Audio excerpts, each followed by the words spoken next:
चंदन का तूने तिलक लगाया, पानी से तूने दीपक जलाया। चंदन का तूने तिलक लगाया, पानी से तूने दीपक जलाया। दूर से देखा तो दीपक जला था,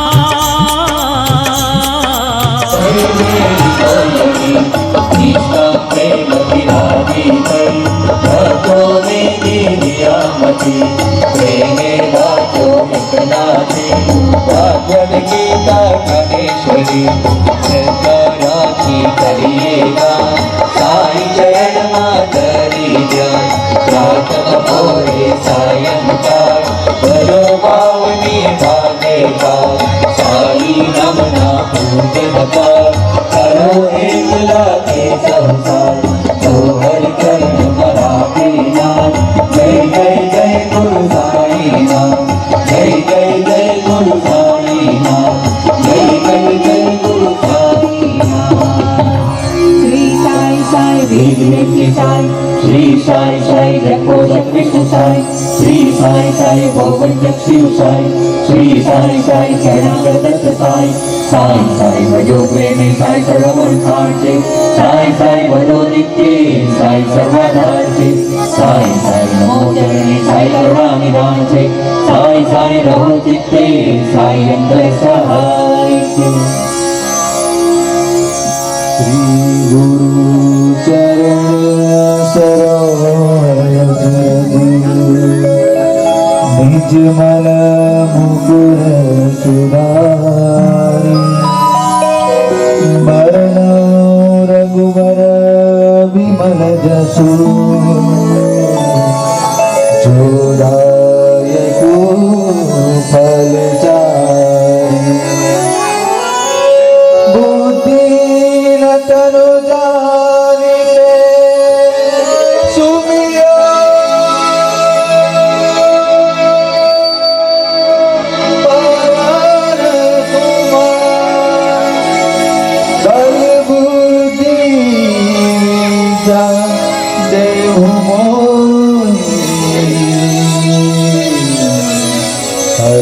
कलेश विका।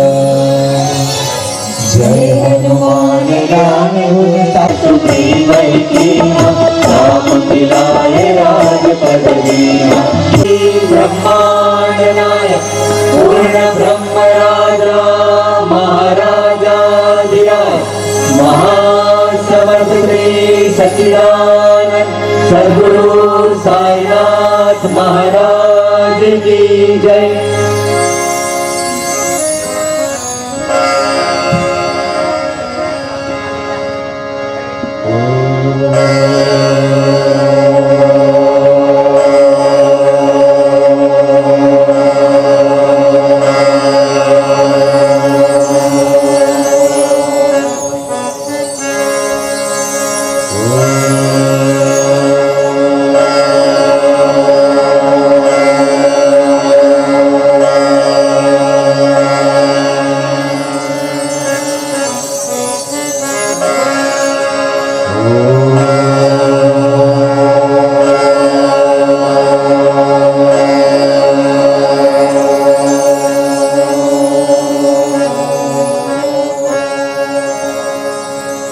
ओम श्री गणेशाय नमः।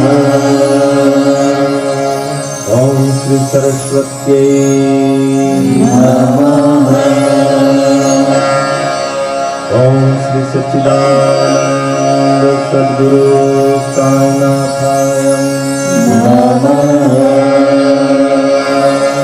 सियावर रामचंद्र भगवान पवन सुत हनुमान महाराज की उमापति महादेव की श्री कृष्ण चंद्र भगवान की अम्बे माता की श्री दाभोलकर महाराज की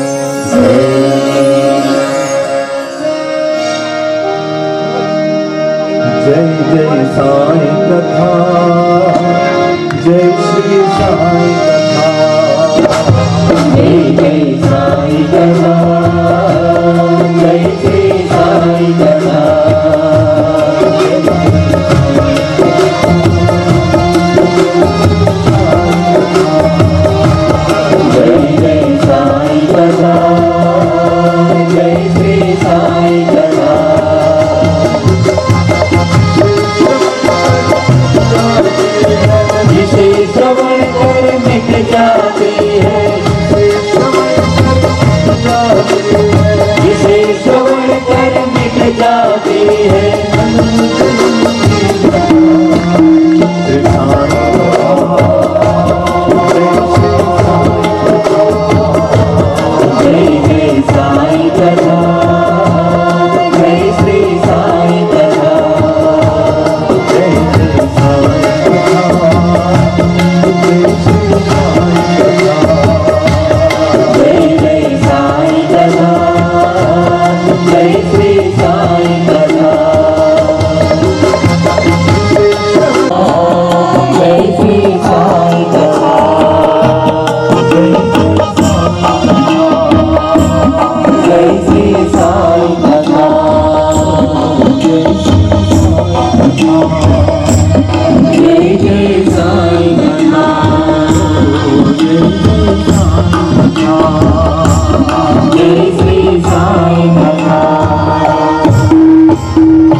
ત્રિભુવનના નાથ, અણુએ અણુ અને દરેક જીવ જગતના હૃદયમાં વાસ કરનારા ભક્ત હૃદય નિવાસા ભગવાન શ્રી સાંઈનાથ મહારાજના દિવ્ય ચરણ કમળમાં આપણા સર્વના સપ્રેમ નમસ્કાર. કથાનો દ્વિતીય દિવસ, ગુરુવારનો શુભ પવિત્ર દિન અને વળી આજ શુભ પ્રસંગની અંદર 4 ચાંદ લગાડે એવું દિવ્ય મંગલાચરણ. વાર ગુરુ શુક્ર રવિએ નમતા, સવારે બપોરે ને સાંજે જે બચતા, તેને ઘરે આવી વસતા બાબા, નમકર જોડી પ્રભુ સાંઈ બાબા. વાર ગુરુ શુક્ર ને રવિ, આ 7 દિવસના કોઈ વારના નામ નથી. વાર ગુરુ શુક્ર ને રવિ એટલે આ સમસ્ત દેહની પરિવર્તિત થનારી ત્રિવિધ પરિસ્થિતિઓનો નામ છે. ગુરુ શુક્ર ને રવિ. જો આધ્યાત્મિક ગણિતથી વિચારીએ, જો શાસ્ત્રોક્ત સંમતિથી આ દિવ્ય શબ્દોને એક નવો ઓપ સ્વરૂપ આપીએ તો એનો એકમાત્ર અર્થ એવો જ થાય છે કે 7 દિવસ ભગવાનના, હરિના સ્મરણના, એના ધ્યાનના સમર્પિત થવાના દિવસો. વાર ગુરુ શુક્ર રવિએ નમતા, સવારે બપોરે અને સાંજે. સવાર એટલે બાલ્યાવસ્થા, બપોર એટલે યુવાવસ્થા અને સાંજ એટલે સંધ્યાકાળ, વૃદ્ધાવસ્થા. મૃત્યુ જ્યારે સમીપ હોય, થોડા શ્વાસો જિંદગીના બાકી બચ્યા હોય, જીવનની સંધ્યાકાળ, સવારે બપોરે અને સાંજે જે ભજે તેને ઘરે આવી વસતા બાબા. ઘર એટલે એ વ્યક્તિના તન અને મનનું અધિપત્ય ભગવાન બાબા પોતે સ્વયં જમાવી લેતા હોય. પોતે એ મન અને તનમાં, હૃદયમાં પોતે નિવાસ કરી જાય. ગુરુવાર, ગુરુને સમર્પિત થવાનો વાર. ગુરુના ચરણ શરણમાં પોતાનું સ્વતઃ બધું જ ગુરુના ચરણે, શ્રી ચરણે ધરી દેવું. પોતાની પાસે કંઈક બાકી રાખવું જ નહીં, બધું જ સમર્પિત. સુખ ભી તુમ્હારા, દુઃખ ભી તુમ્હારા, ये मन भी तुम्हारा, बुद्धि भी तुम्हारी, ये तन भी तुम्हारा. આપણી પાસે પોતાનું કંઈ છે જ નહીં, બધું જ શ્રી ગુરુના ચરણમાં સમર્પિત. ગુરુદેવ મારો હાથ પકડી લો. અને ગુરુવાર એટલે, ગુરુ એટલે જે લઘુ નથી, જે નાનો નથી, જે વિશાળ છે, વ્યાપક છે, બધી જ જગ્યાએ સમસ્ત બ્રહ્મની અંદર વિચરણ કરે છે. એ ગુરુ એટલે મહાન, મોટો, વિશાળ.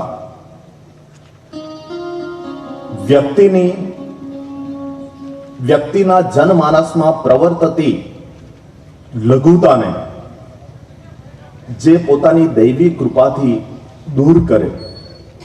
વ્યક્તિના જનમાનસમાં પ્રવર્તતી લઘુતા, સંકુચિત વૃત્તિઓ, નાની નાની વસ્તુઓ અને નાના નાના અજ્ઞાનતામાંથી આપણે બહાર આવી શકતા નથી.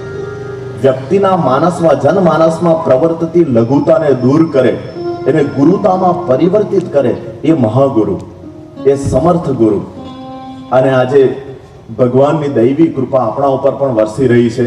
આજે મંગલાચરણ, અત્યાર સુધીમાં પોતાના જ કર્મોના પરિણામ સ્વરૂપ અનેક દુઃખ, યાતના અને પીડામાંથી દબાતો, કચડાયેલો, ધરબાયેલો આ જીવ હવે અમંગલમાંથી મંગલમાં પરિવર્તિત થવા જઈ રહ્યો છે. આજે મંગલાચરણ એટલે કોઈ દિન નથી, કોઈ કથાના શબ્દો નથી, કથાનો બીજો દિવસ એવું નથી. મંગલાચરણ એટલે સમસ્ત દેહ, શરીર અને ઇન્દ્રિયોનું મંગલ કરવું, અમંગલમાંથી છુટકારો, અંધકારમાંથી મુક્તિ, અજ્ઞાનતામાંથી બાદબાકી, એનું નામ મંગલાચરણ. અમંગલ, દુઃખ, પીડા જે જન્મથી આપણને ત્રસ્ત કરી રહી છે એમાંથી બહાર આવવું, એ દાયરામાંથી, એ સકંજામાંથી આપણે બહાર નીકળવું, બુદ્ધિને એક નવો ટ્રેન્ડ આપવો, નવો વળાંક આપવો, જીવનને નવો પથ બતાવવો, રસ્તો બતાવવો. એ આપણે જાતે નથી બતાવતા, આપણી અંદર બેઠેલા કોણ બતાવે? સદગુરુ સ્વરૂપા સાંઈ, આપણા બાપ, આપણા સાંઈ બતાવે, આપણને રસ્તો બતાવે. જેને કારણે એમણે આ ભૂમંડળ પર પોતે અવતાર લીધો. સમસ્ત બ્રહ્માંડની અંદર વ્યાપ્ત હોવા છતાં ફક્ત 5.5 ફૂટનું શરીર ધારણ કરીને સદેહે પોતાના ભક્તોને સાક્ષાત્કાર કરાવ્યો.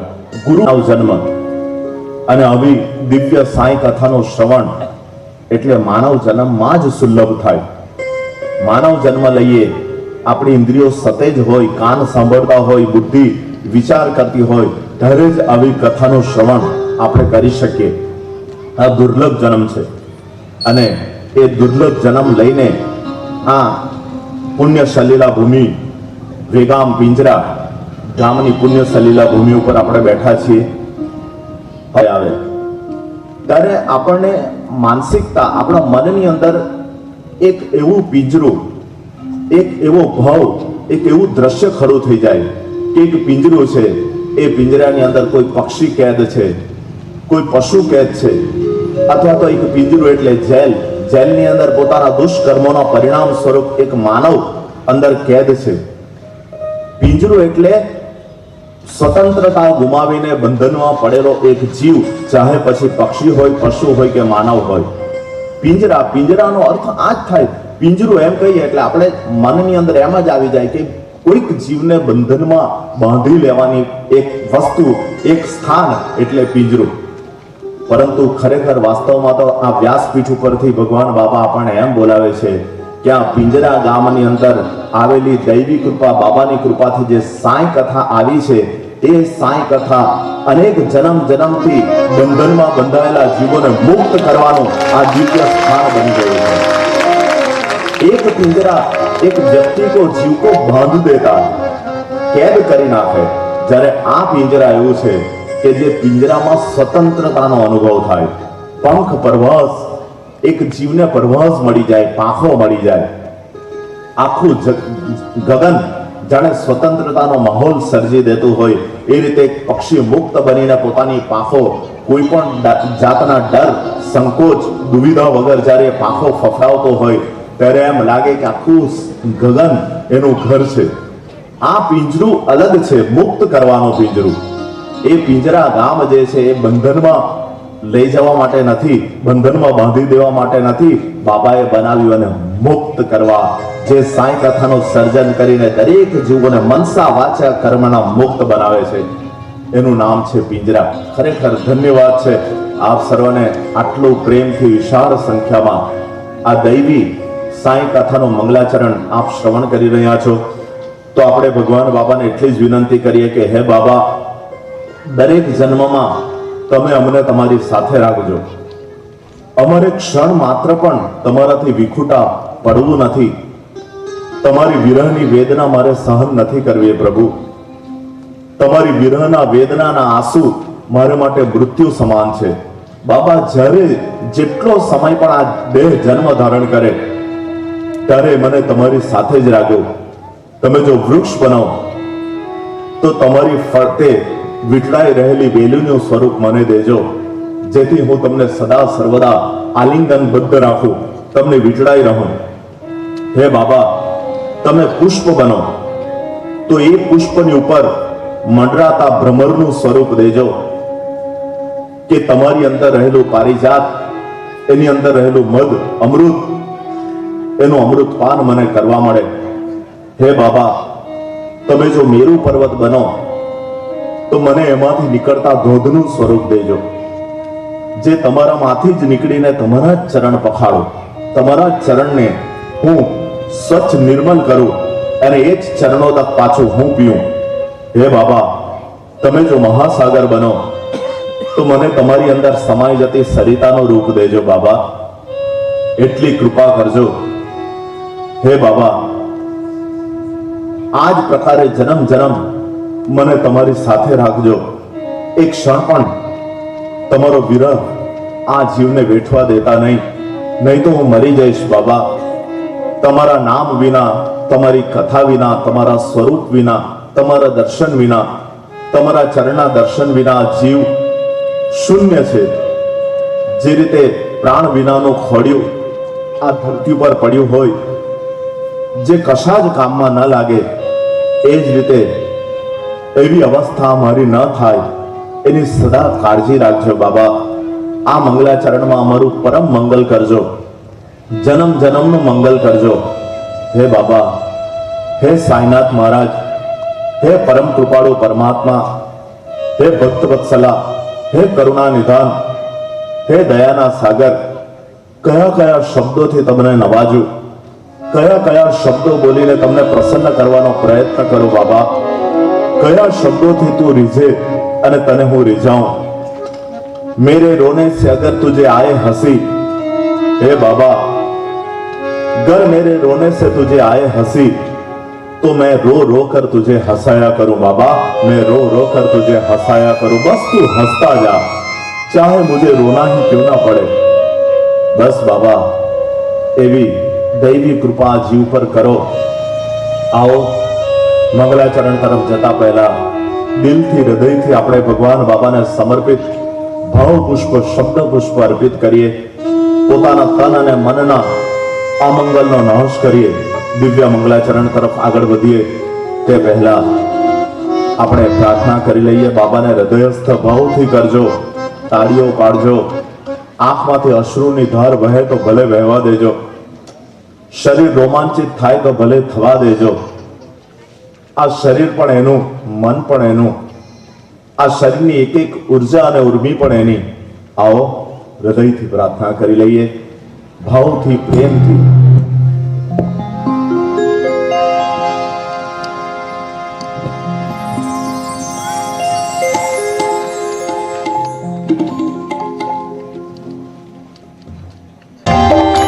तेरे बच्चे कितने प्यारे प्यारे हैं, तेरे लिए कहां कहां से आए हैं, कितने जन्म जन्म लेकर तेरी कथा में आए बाबा.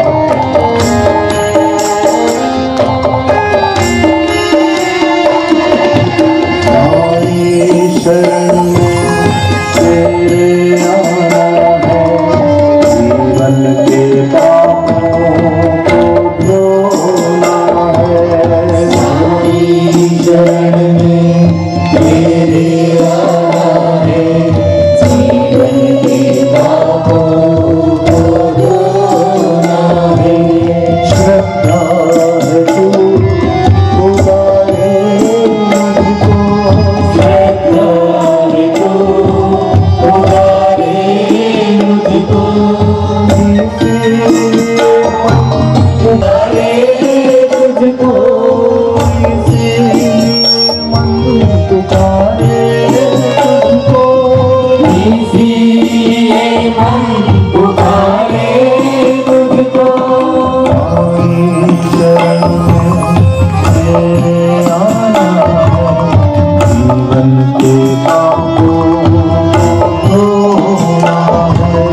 साईं शरण में तेरे आना है, जीवन के पापों को धोना है. मैं तो तेरा साईं, तू बन जा मेरा, जैसा हूं ऐसा तेरा हूं. मेरा स्वीकार कर, मुझे अपने आप से अलग मत कर.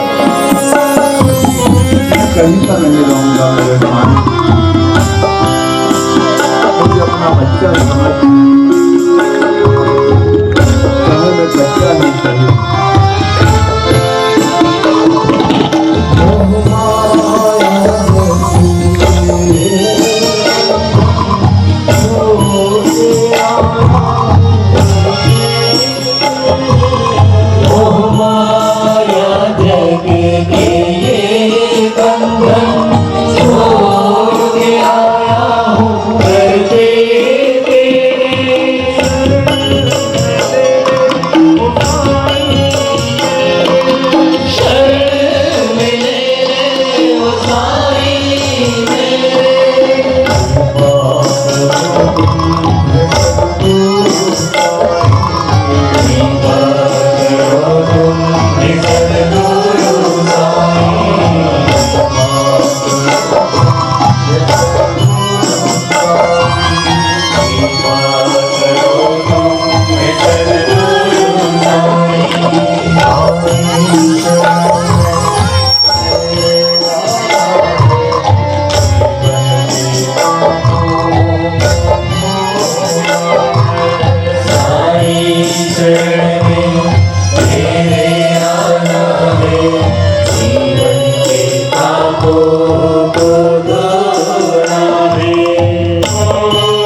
दे, मैं देखूं अगर आईना तो मुझे तू ही तू दिखाई दे बाबा, मुझे तू ही तू दिखाई दे।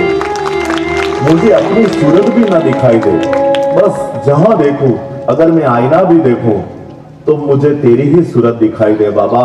मेरी आंखों को इतनी ऊंचाई दे, मेरे हृदय को वो धड़कन दे दे, मेरे शरीर को वो ताकत दे कि जहां देखूं वहां तू ही तू मुझे नजर आए। और वैसे ही बाबा, इस दुनिया में तेरे सिवा रखा क्या है? क्या रखा है? जहां देखूं वहां तू ही तू। एज परिस्थिति આપણે દિવસે દિવસે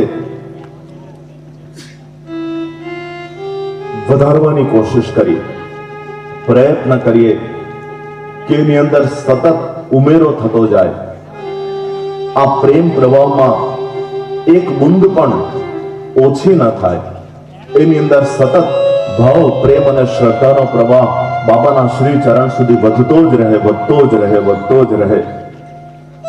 બાબાને તો ત્યાં સુધી આપણે કહીએ કે બાબા મને પ્રેમ અને શ્રદ્ધાનો એવો પ્રવાહ આપ કે જ્યારે મારા હૃદયમાંથી એ ફાટી પડે ને ત્યારે હે સાંઈ હું તારા ચરણમાં એ રીતે પ્રવાહિત થઈ જાઉં કે બાબા તારે પણ તારા ચરણોને સ્થિર રાખવાનો પ્રયત્ન કરવો પડે, તારે પણ તારા ચરણને સ્થિર રાખવાનો પ્રયત્ન કરે, એવો બળવત્તર પ્રવાહ મારા હૃદયમાંથી એવો તારા તરફનો પ્રવાહ વહે કે તારે પણ પોતાની જાતને સ્થિર રાખવાનો પ્રયત્ન કરવો પડે। बाबा देना है तो मेरी आंखों को इतनी ऊंचाई दे कि मैं देखूं अगर आईना तो मुझे तू ही तू दिखाई दे। અને એ જ શ્રદ્ધાને પરિપક્વ કરવા માટે આજે મંગલાચરણ આપણે શ્રવણ કરવાનું છે। એ મંગલાચરણથી જન્મ જન્મનો પાપ દોષ મેલ કચરો દુવિધા દુઃખ યાતના પીડા આ બધું ધોવાઈ જાય, મુક્ત આનંદ ચિત્ત સચ્ચિતન આનંદનો અનુભવ આપણે કરીશું। તો મંગલાચરણ શ્રવણ કરતા પહેલા થોડી જ્ઞાનસભર વાતો આપણે સાંભળી લઈએ। આ જરૂરી છે, કારણ કે જ્યાં સુધી જે રીતે આપણે ભોજન કરવા જઈએ તે પહેલા આપણે પોતાના હાથ સ્વચ્છ કરતા હોઈએ, જે રીતે મંદિરમાં જઈએ તે પહેલા આપણે સ્નાન કરતા હોઈએ, સવારના પોરમાં ઉઠીએ એટલે આંખ ઊંઘથી તરબતર હોય ત્યારે ઠંડા પાણીની છાલકો મારીને આપણે ઊંઘને દૂર ભગાવતા હોઈએ, કારણ કે દિવસ દરમિયાન આપણે કામો કરવાના છે અને એ કામ કરવા માટે એક્ટિવનેસ જાગૃતતા હોવી અત્યંત જરૂરી છે। એ જ જાગૃતતા આપણે અત્યારે થોડાક શબ્દો સાંભળીને કેળવવાની છે, કારણ કે જન્મ જન્મથી આપણે સુષુપ્ત અવસ્થામાં છીએ। ભલે આપણે હલતા ચાલતા ઉઠતા બેસતા ખાતા પીતા દેખાઈએ, પરંતુ ખરેખર હકીકત તો એ છે કે આપણે સુષુપ્ત, આપણે અડધા ઊંઘમાં છીએ।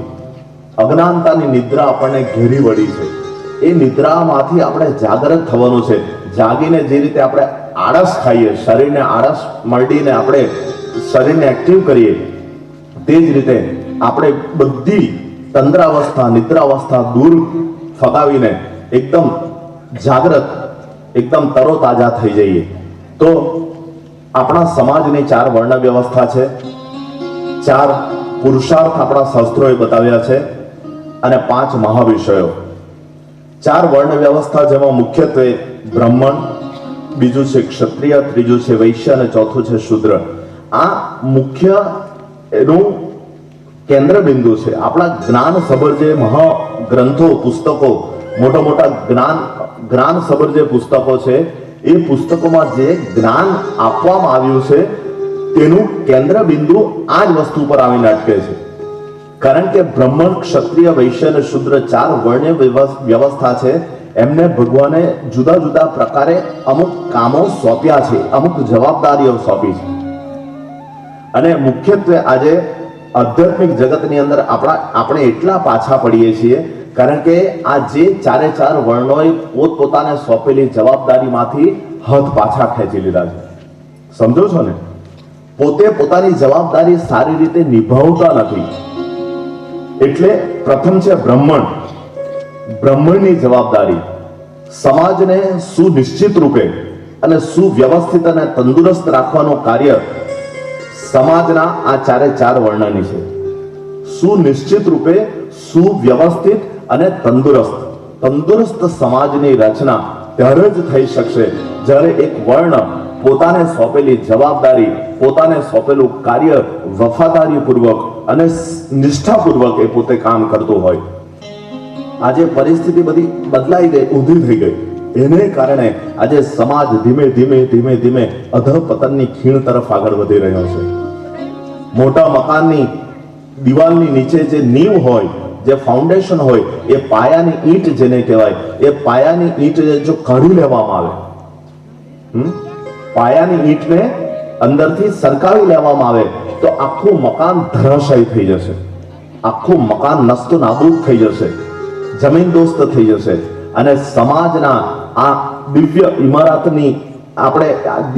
ઇમારતને આપણે સુનિશ્ચિતપણે તંદુરસ્ત અને સુદૃઢ બનાવવાનો પ્રયત્ન કરવાનો છે આ કથાના માધ્યમ દ્વારા। બાબા આપણને એ જ કહે છે, કલિયુગની કથા કલિયુગના લોકોને સાંપ્રત વર્તમાન સમયમાં શાની જરૂર છે? આજે જ્ઞાનની જરૂર નથી. આજે વ્યક્તિને જ્ઞાનની સાથે સાથે સાચા ભાનની જરૂર છે. મનોરંજનની સાથે સાથે મનોમંથન કરવાનું છે. આ ઉપદેશ કથા નથી, આદેશ કથા છે.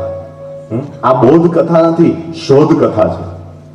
સ્વયં अपने आप को खोजना है. આપણે પોતાની જાતને ભૂલાવી દીધી.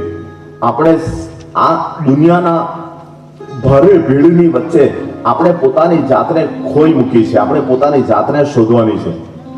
જે રીતે મૃગ હોય ને, મૃગ, હરણ, એ હરણની નાભીની અંદર કસ્તુરી હોય, પરંતુ એ કસ્તુરીની સુગંધ જ્યારે હરણને મળે ત્યારે એ વ્યાકુળ બની જાય. એ પોતાની જ નાભીમાં, પોતાની ડૂટીમાં જે કસ્તુરી છે, એ કસ્તુરીની સુગંધ જ્યારે હરણને પ્રાપ્ત થાય ત્યારે હરણ ચારે તરફ એને શોધવા માટે ખાખા ખોડા કરે છે, ફાફા મારે, અહીં દોડે, ત્યાં દોડે, ત્યાં દોડે, ત્યાં દોડે. પરંતુ હરણને એ ખબર નથી કે જે કસ્તુરીની શોધ એ કરે છે, એ કસ્તુરી એની પોતાની નાભીમાં છે, પોતાની અંદર જ છે. એ જ રીતે એ જ દૈવી તત્વને આપણે શોધ કરીએ છીએ, જે પરમાત્માને આપણે ગુમાવી દીધો, આપણી અજ્ઞાનતાવશ ખોઈ નાખ્યો છે. એ જ પરમાત્માની શોધ આપણે કરવાની છે. સમાજના આ વિલાસ પ્રધાન સમાજ જેને કહેવાય, વિલાસ પ્રધાન, ભોગ વિલાસ, ભોગ વિલાસ, વાસના, વિષયો, આસક્તિ અને આ બધા જે દુર્ગંધ મારતા જે વસ્તુઓ છે, જેને આધ્યાત્મિકતા સાથે કોઈ સંબંધ નથી, એ આપણે ભલે મોટી મોટી વાતો કરીએ, પરંતુ ખરેખર અંદરથી આપણે ખોખલા થઈ ગયા. એ જ વસ્તુઓ જે છે એ આપણને પાયમાલ કરી નાખે છે. એ જ વસ્તુઓને લેવા માટે આપણે આંધળી દોટ મૂકીએ. જે રીતે કૂતરો જે હોય એ સુકાયેલા હડકાને પોતાના મુખમાં રાખીને જ્યારે એ હડકાને ચાવતો હોય ને, ત્યારે એ હડકાનો અણિયારો તીક્ષ્ણ ભાગ કૂતરાના જ મુખમાં વાગે, કૂતરાના મોઢામાં ઘોંચાઈ જાય, અને કૂતરાના મોઢામાંથી જે લોહી નીકળે છે, પોતાનું જ લોહી, એ પોતાની જીભની ઉપર પડે ત્યારે કૂતરાને મનોમન મૂર્ખતા ભર્યો કૂતરાને એમ લાગે કે એ લોહી પેલા હડકામાંથી નીકળે છે, અને એ સ્વાદિષ્ટ, એને વધારે સ્વાદ લાગે, અને એ લોહીના વધારે ને વધારે લોભમાં ને લોભમાં એ હડકાને વધારે ચાવવાનો પ્રયત્ન કરે. બસ આ જ પરિસ્થિતિ મારી અને તમારી, આપણા બધાની છે. એમાંથી આપણે બહાર નીકળવાનું છે આ સાંઈ કથાના માધ્યમ દ્વારા. તો એ જ સમાજને સુનિશ્ચિત રૂપે સુવ્યવસ્થિત અને તંદુરસ્ત રાખવાનું કાર્ય સમાજના આ ચારે ચાર વર્ણની છે જવાબદારી. એ જવાબદારીમાંથી આપણે પાછા ન પડીએ એ માટે સંક્ષેપમાં આપણે પોતાની સોંપેલી કામગીરીને માટે જાગૃત થઈ જઈએ. બ્રાહ્મણ પાસે જે જ્ઞાન છે, જે વિદ્વતા છે, જે પાંડિત્ય છે, એ બ્રાહ્મણ પોતાની વિદ્વતા, પાંડિત્ય અને જ્ઞાનથી કર્મકાંડ કરીને સમાજને આધ્યાત્મિક જગતની પુષ્ટિ આપવાનું કાર્ય એ બ્રાહ્મણનું છે. બ્રહ્મેવ જાનાતિ ઇતિ બ્રહ્મણ. જે બ્રહ્મને ઓળખે, જે બ્રહ્મ તત્વને જાણે, જે સંસ્કૃતના નિયમોને અનુસરે, જે શાસ્ત્ર સંમત હોય, એ જ વાણી, એ જ વાતોને પોતાના યજમાનની સમક્ષ પ્રસ્તુત કરે, એ છે બ્રાહ્મણનું કાર્ય.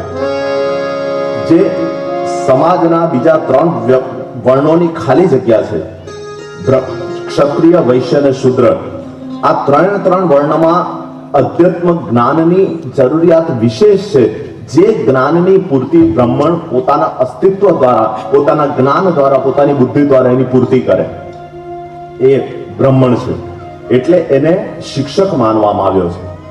શિક્ષક એ છે કે જે પોતાના વિદ્યાર્થીઓની અજ્ઞાનતાને દૂર કરે, વિદ્યાર્થીઓને જ્ઞાન આપે, વિદ્યાર્થીઓને સાચા માર્ગ, સાચું શું છે તે શીખવે, એ બ્રાહ્મણનું કર્તવ્ય છે. પરંતુ આજે બ્રાહ્મણ આ સ્થાન ઉપરથી ભગવાન બોલાવે છે કે ખરેખર એ પોતાનું જે જવાબદારી છે, એ જવાબદારી એ કંઈક અંશે એ ચૂકી જાય છે, જેને લીધે પોતાને સોંપેલા કાર્યમાં એ પૂર્ણ ઉતરતો નથી. એને કારણે આજે સમાજ અંદરથી ખોખલો અને અંદરથી ધીમે ધીમે કંગાળ થતો જાય છે.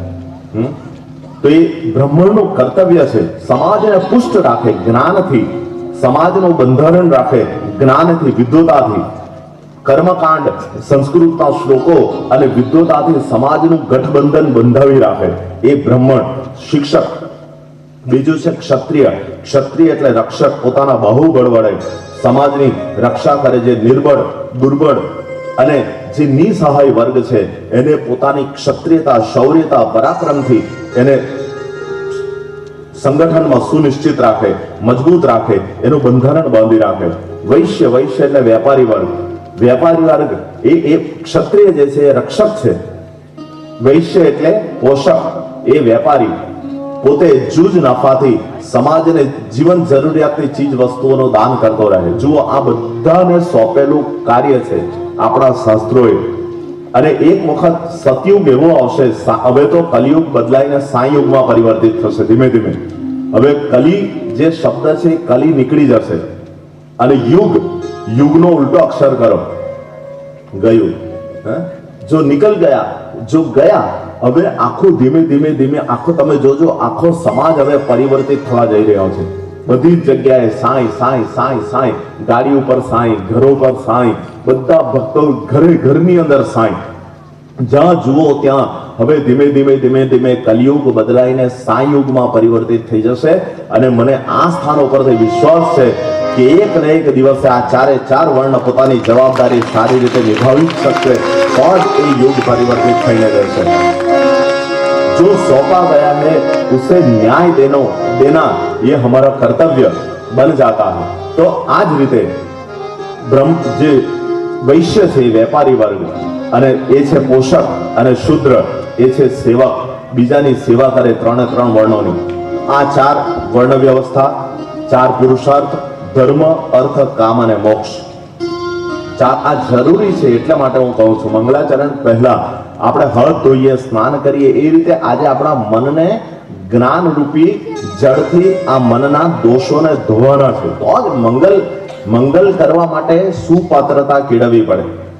પહેલા આપણા મનને ડેવલપ કરવું પડે, એ મનને સજાવવું પડે. જે રીતે આપણે કંઈક પ્રસંગ ઘરમાં હોય તો ઘરને આપણે સજાવીએ, તોરણો બાંધીએ, પુષ્પમાળા આપણે બાંધીએ, આ બધી વસ્તુઓ કરીએ, સુસજ્જિત કરીએ આપણા મનને આ બધી વસ્તુ સાંભળીને.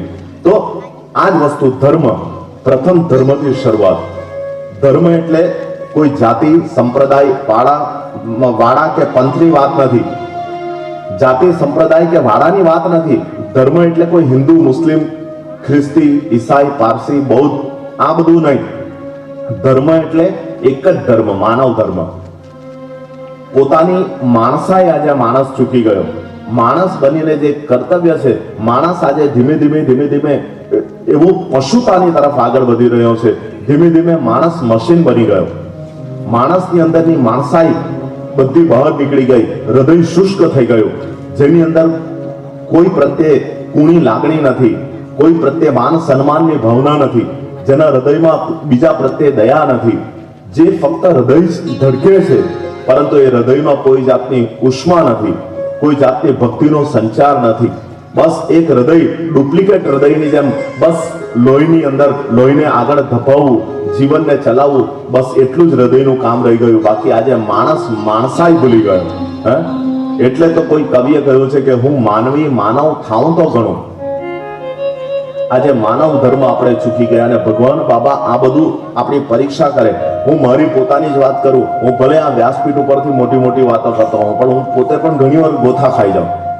હમણાં થોડો વખત પહેલાની સંક્ષેપમાં વાત કરું કે અમે જ્યારે વલસાડનો સત્સંગ પૂરો કરીને આવ્યા, ત્યારે વલસાડમાં છેલ્લે દિવસે વ્યાસપીઠ ઉપરથી બાબાએ બોલાવ્યું કે આપણે બાબાને ગમે તેવું આચરણ કરવું, જે બાબાને ગમે તે પ્રમાણે આપણે આચરણ કરવું. આ રીતે હું વ્યાસપીઠ ઉપરથી બોલ્યો તો ખરો, પણ કદાચ બાબાને એમ લાગ્યું હશે કે ચાલ બહુ બોલે તો બહુ છે, ચાલ આજે એની પરીક્ષા કરું, કે ફક્ત એ બોલે છે જ કે ખરેખર જીવનમાં એનું પાલન કરી બતાવે છે. એટલે જ્યારે અમે વ્યારા આવ્યા વલસાડથી, સત્સંગ પૂરો થયો રાત્રિના 11-11:30 સમય, અને ત્યારે અમારા આ એક સાથીને અમે ઉતાર્યા પછી એ પોતાના ઘરમાં ચાલ્યા ગયા. ત્યારે મારી નજર બરોબર અમારી ગાડી જ્યાં ઊભી હતી તેની આગળ એક વ્યક્તિ પોતે જમીન ઉપર ઘસડાતા એક ગરીબ ભિક્ષુક ઘસડાતા ચાલતા હતા. એટલે મારી પાસે થોડોક નાસ્તો હતો, એટલે મેં અંદરથી લઈને થોડો નાસ્તો લઈને મેં પેલા જે નારાયણ હતા, નારાયણ સ્વરૂપ, એમને આપવા ગયો, એમને આપ્યું. એટલે હજુ તો મારા તરફ જોઈ તે પહેલા જ એમણે ઓમ સાંઈનાથ એમ કહ્યું. હવે રાત્રિનો 11:30-12 વાગ્યાનો સમય. ઓમ સાઈનાથ બોલ્યા તો પણ મારી કુંઠિત દુર્બુદ્ધિ હું સમજી નહીં શક્યો કે આ કોણ છે, મારી સામે જે છે એ કોણ છે, સમજી નહીં શક્યો. અને પછી મેં એમને શક્કરપારા આપ્યા, નાસ્તો આપ્યો. ત્યારે મને એમણે કહ્યું કે ભાઈ મારા હાથ જે છે તે શરીર ઘસડીને બહુ દુખે છે, એટલે મારે સ્ટેશન રોડ ઉપર જવાનું છે, તમે મને કંઈક વ્યવસ્થા કરીને મૂકી આવશો? તો મેં કહ્યું કે તમે ક્યાં જવાના? તો એમણે કહ્યું કે હું નંદરબાર પાસે આવેલા ખાનબારા ગામ છે, એ ખાનબારા મારે જવું છે અને મારું શરીર ઘસડાઈને બહુ દુખે છે, એટલે મને સ્ટેશન રોડ પર મૂક્યો. હું હતો સ્ટેશન રોડ ઉપર જ, અને સ્ટેશન બિલકુલ નજીક જ હતું ત્યાંથી. તો મેં વિચાર કર્યો કે હવે એમને કેવી રીતે લઈ જવા, આખું શરીર. હવે મેં મારા સાથીઓને વાત કરી, પણ ગાડીમાં સામાન હતો, ઘણી બધી વસ્તુઓ હતી, તો પણ મારી બુદ્ધિ એવી ચાલી નહીં કે આ ભગવાન સાક્ષાત પોતે છે મારી પરીક્ષા લેવા માટે. એટલે મેં એમને પૂછ્યું, ત્યારે કહ્યું કે ગાડીમાં સામાન છે એટલે નહીં બેસાડાશે. એટલે મેં એમની પાસે આવ્યો અને કહ્યું કે તમે ઉભા રહો, હું કંઈક રિક્ષાનો બંદોબસ્ત કરું છું, હું તમને લઈ જવા માટે કંઈક બંદોબસ્ત કરું. આ પ્રમાણે હું ગાડીમાં બેસી ગયો. પેલા વ્યક્તિ મને જોયા જ કરે, ગાડી સડસડાટ કરતી એમની આગળથી નીકળી ગઈ. અમે અમારા કામની અંદર, હું વાત ભૂલાઈ ગઈ, અમે બીજા રસ્તેથી બહાર નીકળી ગયા. અને પછી મને રાતના બાબાએ કહ્યું કે કેમ બહુ મોટી મોટી વાત કરતો હતો ને, જ્યારે હું સાક્ષાત તારી પરીક્ષા લેવા આવ્યો ત્યારે તારી વાત ક્યાં ગઈ? અને ત્યારે મને એટલો બધો પસ્તાવો થયો, આખી રાત્રિ ઊંઘ આવી નહીં. મને એમ થયું કે કાશ બાબાને મેં કહ્યું કે તમે પરીક્ષા લીધી તો તમે એટલી તો બુદ્ધિ આપતે કે હું એ વ્યક્તિને મારા હાથથી ઉચકી લેતે, મારા હાથથી ઉચકીને મારી જગ્યા ઉપર ગાડીની આગલી સીટ પર બેસાડતે, એમને સ્ટેશન ઉપર જઈને મૂકી આવતે પ્લેટફોર્મ ઉપર. એક વાર જો આવું કરતે ને તો મેં મનમાં વિચાર આવ્યો કે બાબા મને ઉચકી લેતે, અને કહ્યું કે ચાલ તે આજે મને ઉચક્યો ને, હું જરમ તને ઉચકી લઉં. મારો રામ મારી સામે આવ્યો, પણ મને કેવટ બનતા નહીં આવડ્યું. એટલો પારાવાર પસ્તાવો, હજુ પણ એ વાત મારા મનમાંથી નીકળતી નથી. એટલો બધો પસ્તાવો થાય કે હે પ્રભુ, હવે ક્યારે મને આવો મોકો મળશે? એટલે ભગવાન આપણી પરીક્ષા કે વ્યાસપીઠ ઉપરથી બોલવું અને જીવનમાં આચરણ કરવું, આ બેમાં ઘણો તફાવત છે. ભગવાન સાક્ષાત, અને જે ઓમકારથી શરૂઆત કરે, ઓમ સાઈનાથ, મને જોયા પહેલા જે ઓમ પ્રણવ નાદનો ઉચ્ચારણ કરે એ બીજું કોઈ નહીં, સાક્ષાત પરબ્રહ્મ પરમાત્મા પોતે હોય. અને તે બુદ્ધિ મારી અત્યારે આ વાણી બોલે છે, પરંતુ આની અંદર મારું ઠસતું નથી. આ આટલી મોટામાં મોટી મૂર્ખતા મારે જીવનમાં મેં કરી નાખી. આ કહેવાનો મતલબ એ જ છે કે ધર્મ આપણે શું કરવું તે આપણને જ્યારે સમય આપણી પાસે આવતો હોય ત્યારે આપણે ચૂકી જઈએ, અને એ પસ્તાવો, એ રંજ, અફસોસ આખી જિંદગી આપણને રહી જાય. તો એ ધર્મ. બીજો છે અર્થોપાર્જન કરવું, પૈસાની પ્રાપ્તિ. આજે વ્યક્તિ સવારના પોરમાં ઉઠે ત્યારથી રાત્રે સુવે ત્યાં સુધી પૈસાને માટેની આંધળી દોટ મૂકતો હોય, શોધ્યા જ કરે, પૈસા પૈસા પૈસા પૈસા કેમે કરીને. એ જેમ બને તેમ બીજાને દુઃખ આપીને, યાતના આપીને, કોઈના શરીર ઉપર પગ મૂકીને પણ પૈસો કમાવાનો હોય, કોઈની સંપત્તિ હરી લેતો હોય, બીજાને દુઃખ આપતો હોય, બીજાને લોહીના આંસુ રડાવીને પણ પોતાના ઘરમાં પૈસો કમાય, એ યોગ્ય નથી. ઘરમાં પૈસો આવવો જરૂરી છે, પરંતુ એ અર્થોપાર્જન સાત્વિક રીતે કરવું, મહેનત મજૂરીનો પૈસો કમાવો, બીજાને દુઃખી કરીને નહીં. આ પ્રમાણે જે ઘરમાં લાંચ રૂશ્વતનો પૈસો આવે, બીજાની સંપત્તિ હરણ કરીને પૈસો આવે, એ ઘરમાં માતા લક્ષ્મીજી આવે છે ખરા, પરંતુ ઉદાસ વદને આવે. એમના ચરણ નીચે કુમકુમ લાગ્યો હોય નહીં, ઘરના પાછલે બારણેથી આવે અને ઉદાસ વદને આવે, એકલા આવે, ભક્તિરૂપી વિષ્ણુને સાથે લઈને નહીં આવે અને આગલે બારણેથી પાછા ચાલ્યા જાય. ઘરમાં એ પૈસો ટકતો નથી. જે મહેનત મજૂરી કર્યા વગરનો લાંચ રૂશ્વતનો પૈસો. આજે તો વ્યક્તિ પૈસાને જ ભગવાન માને. પૈસો મારો પરમેશ્વર ને બૈરી મારી ગુરુ, છોકરા છૈયા શાલિગ્રામ તો પૂજા કોની કરું. આજે આ જ પરિસ્થિતિ. પૈસાને પરમેશ્વર ભગવાન માને, બૈરીને ગુરુ માને, છોકરા છૈયાને શાલિગ્રામ માને તો પૂજા કોની કરું. મારે તો 68 તીર્થ મારા જ ઘરમાં. પરંતુ આ વ્યક્તિના પતનને નોતરે છે. ખરેખર મહેનત મજૂરી કરીને જે પૈસો ઘરમાં આવે, ભલે ચટણી ને રોટલો ખાતા હોઈએ, ભલે 2 ટાઈમની જગ્યાએ 1 ટાઈમ 1 ટંકનો રોટલો ખાતા હોય, પણ જે મહેનત અને પરસેવાનો જે રોટલો એ ભલે સૂકો હશે પણ એ આપણી તંદુરસ્તી અને મીઠો લાગશે, આપણું જન્મનો ઉદ્ધાર કરી નાખશે, ઘરમાં સુખ શાંતિ અને સમાધાન લાવશે, ઘરમાં કોઈ જાતના લડાઈ ઝઘડા નહીં થાય, માતા પિતાની સેવા થતી હોય, બાળકો વિદ્વાન બને, જે ઘરમાં સુખ શાંતિ અને સમાધાન બની રહે, એ સાચી મહેનતનો પૈસો. અને જ્યારે તમે જોજો કે જ્યારે આપણે નોટનું બંડલ આપણે ગણતા હોઈએ, આપણે જ્યારે, અને ઘણા તો બધા થૂક લગાડીને ગણે પાછા, નોટનું બંડલ જ્યારે ગણીએ ને ત્યારે તમારા આંગળા જોજો, એ નોટનું બંડલ વગર કહીએ પણ ઘણું બધું કહી જાય. જ્યારે થૂક લગાડીને આપણા આંગળા હોય ને તો બહારની તરફ જાય, એમ 1 2 3 4, એટલે નોટ એક નોટ આપણને કહે કે હું તારી છું જ નહીં, મૂર્ખ મત, શાને માટે ગણ્યા, હું જવાની, હું તારી પાસે રહેવાની જ નથી, એમ બહાર 1 2 3 આ બહારની તરફ જવાની, તારી પાસે નથી રહેવાની. એટલે આંગળા આપણા બહારની તરફ જાય, એટલે નોટ આપણને પૈસા એમ કહેતા હોય કે હું તારી પાસે સ્થિર નથી, લક્ષ્મી ચંચળ છે, એને સન્માર્ગે અને સદમાર્ગે વાપરો, સારા માર્ગે એનો ઉપયોગ કરીએ. અને જ્યારે મંત્ર જાપ કરીએ, મારા જાપ કરીએ, ત્યારે આંગળા જોજો અંદરની તરફ આવે, ઓમ નમઃ શિવાય, ઓમ સાંઈરામ, ઓમ સાંઈરામ, રામ રામ રામ રામ રામ રામ, હે પ્રભુ, હે ગુરુદેવ. જ્યારે મંત્ર જાપ કરો ત્યારે આંગળા અંદરની તરફ આવે, એટલે એ ભગવાનનું નામ સ્મરણ જાણે આપણને એમ કહે કે હું તને છોડીને નહીં જાઉં, હું આ જન્મમાં તો તારી સાથે રહીશ, પણ જન્મ હું તારી સાથે રહીશ. આ આપણને શીખવે अर्थोपार्जन. सोने पे गुमान मत कर ए बंदे, सोने पे गुमान मत कर ए बंदे, सोना तुझे एक दिन खोना है, तू साईं कथा का श्रवण कर ले, वही एक दिन तेरे साथ आना है, वही तेरे साथ आना है एक दिन. साईं कथाનું શ્રવણ કરી લે, સાંઈ નામનું સ્મરણ કરી લે, સદગુરુ નામનું સ્મરણ કરી લે, તો એ અર્થોપાર્જન, પૈસો. ત્રીજું છે કામના.